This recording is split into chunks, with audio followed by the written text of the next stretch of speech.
as I'm calling it now, the subject or person of interest. I will not come back until I have the confirmation through DNA or medical records that this is indeed, in fact, the subject inside of the vehicle. Now, further complicating this identification of this individual, we also discovered through the coroner's office that the individual had sustained a gunshot wound to the head prior to the detonation of the vehicle. One of the handguns was found at his feet inside of the vehicle. Obviously, in how we're trying to identify him, and I'm feeling comfortable to give you this information, is a tremendous amount of substantial evidence to include he rented the Turo vehicle.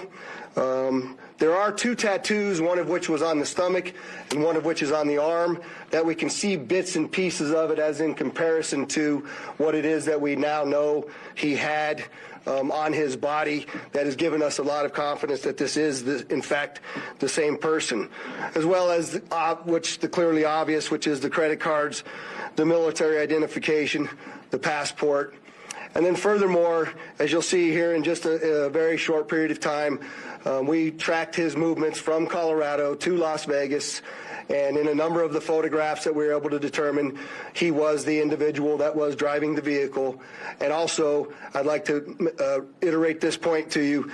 We still have only ever seen him in this vehicle, and we're not aware of any other subjects involved in this particular case. Now, I would like to acknowledge a couple of things because I know what's going on in the social media world, and there are a number of things in this case that are similar to the attack in New Orleans. We do know that our subject here served in the military. In fact, he's a current member of the military. Both of the subjects served at Fort Bragg, North Carolina. What we do know about that is it's a very large military base, and we have no record that they served in the same unit or even at the same years at Fort Bragg, something that continues to remain under investigation. I also know that they both served in Afghanistan in 2009.